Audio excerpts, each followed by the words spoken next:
তুমি এটা শাড়িটা দেখে না আমার এতটা ভালো লাগছে, দেখে নাও। আমি তাই শ্যুট করবো এখন, তাই আমি শাড়িটাকে কুচি করছি। দেখে নাও শাড়িটা কতটা সুন্দর, ভীষণ সুন্দর লাগছে না বলো শাড়িটা? হ্যাঁ হ্যাঁ, দারুণ ডিজাইনটা অন্যরকম জাস্ট পুরো। অনবদ্য। দেখে নাও, তোমরাই দেখে নাও কতটা সুন্দর।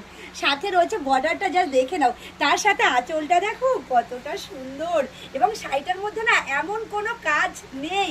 সামনে যে ফেস্টিভ্যালগুলো আছে সমস্ত কিছু এত সুন্দরভাবে ফুটিয়ে তোলা হচ্ছে। দেখো একটু কাছ থেকে দেখে নাও আঁচল, মানে বর্ডারটা দেখে নাও কতটা সুন্দর। আর একটা কি জানি একটা সামনে বললে এইমাত্র, ডান্ডিয়া। হ্যাঁ ডান্ডিয়া, ঠিক সেই কাজটাও কিন্তু এত সুন্দরভাবে ফুটিয়ে তোলা হয়েছে। দেখে নাও, জাস্ট অনবদ্য লাগছে কালেকশনটা। ভালো লাগলে কি করবে বলো তো? অবশ্যই এসএস নিয়ে হোয়াটসঅ্যাপ করতে বলো না, কিন্তু স্ক্রিনে দেওয়া নাম্বারে। গলার অবস্থা ভীষণ খারাপ, কষ্ট করে ভিডিও করছি, কিন্তু অবশ্যই ভিডিওটাকে প্রচুর প্রচুর শেয়ার করতে হবে এবং অনেক মানুষের কাছে কিন্তু পৌঁছে দিতে হবে। এই দায়িত্বটা আমি তোমাদেরকে দিলাম, প্লিজ এটা করে দিও। তো আজকের ভিডিওটা এখানেই শেষ করলাম।